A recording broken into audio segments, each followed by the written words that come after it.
একদিকে জামালের মনে ধীরে ধীরে মায়ার জন্য ভালোবাসার একটা অনুভূতি তৈরি হতে শুরু করেছিল।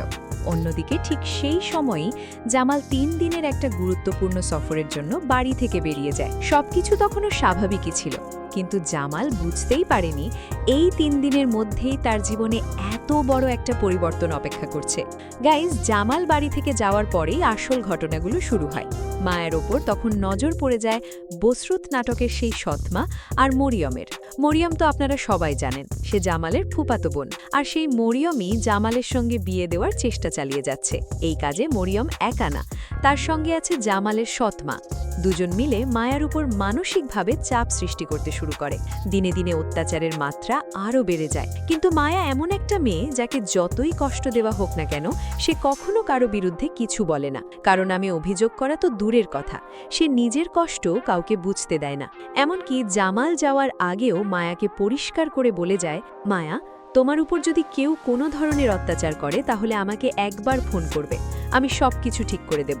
কিন্তু গাইজ, মায়ার সমস্যাটা এখানে, সে কষ্ট পেলেও চুপ করে থাকে। এই কারণেই এত অত্যাচার সহ্য করেও সে কাউকে কিছু জানায় না। এদিকে জামাল দাঁড়িতে নেই, এই সুযোগটাই পুরোপুরি কাজে লাগায় মরিয়ম আর সৎমা। বাড়ির পরিবেশ একেবারে অসহনীয় করে তোলে তারা।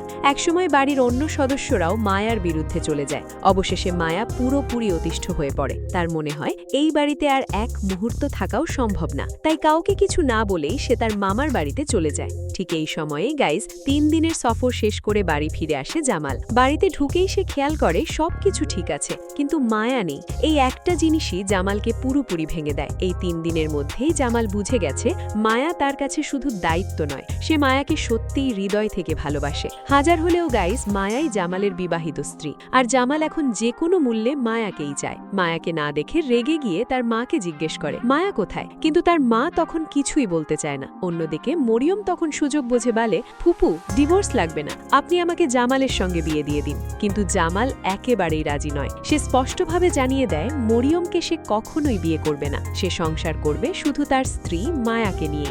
এইসব ঘটনা মিলিয়েই গাইজ বসরুত নাটকের ১২ নাম্বার পর্ব হতে চলেছে ভীষণ ইন্টারেস্টিং। এখানে দেখা যাবে জামাল কিভাবে মায়াকে খুঁজে বের করে আর এই অত্যাচারের বিরুদ্ধে সে কি সিদ্ধান্ত নেয়। এখন গাইজ ১২ নাম্বার পর্ব কবে আসবে সেটা বলার আগে কমেন্ট বক্সে জানিয়ে দিন আপনারা কোন জেলা থেকে এই ভিডিওটি দেখছেন, আর কারা কারা বসরুত নাটকের ১২ নাম্বার পর্বের জন্য অপেক্ষা করছেন সেটাও কমেন্ট বক্সে লিখে ফেলুন। ইতিমধ্যেই কিন্তু বসরুত নাটকের ১১ নাম্বার পর্ব আপলোড করা হয়েছে। যারা এখনো দেখেননি তারা অবশ্যই দেখে আসতে পারেন ইগল ইসলামিক নাটক ইউটিউব চ্যানেল থেকে। আর যারা অলরেডি দেখে ফেলেছেন কমেন্ট করে জানাবেন ১১ নাম্বার পর্বটি আপনাদের কাছে কেমন লেগেছে। গাইজ, বসরুত নাটকের ১২ নাম্বার পর্ব আপলোড করা হবে আগামী মঙ্গলবার দুপুর ৩টে, শুধুমাত্র ইগল ইসলামিক নাটক ইউটিউব চ্যানেলে। তাই যারা সবার আগে দেখতে চান তারা অবশ্যই চ্যানেলটি সাবস্ক্রাইব করে অল নোটিফিকেশন অন করে রাখবেন। আজকের ভিডিওটি ধৈর্য সহকারে পুরোটা দেখলে ১২ নাম্বার পর্ব সম্পর্কে সব বিস্তারিত জানতে পেরেছেন বলেই আমার বিশ্বাস। কমেন্ট বক্সে অবশ্যই জানাবেন ১১ নাম্বার পর্বে কার অভিনয় সবচেয়ে ভালো লেগেছে, ১২ নাম্বার পর্বের জন্য আপনার এক্সাইটমেন্ট কতটা। সবাই ভালো থাকবেন, খুব শীঘ্রই নতুন একটি ভিডিও নিয়ে আবার দেখা হবে। ধন্যবাদ গাইজ।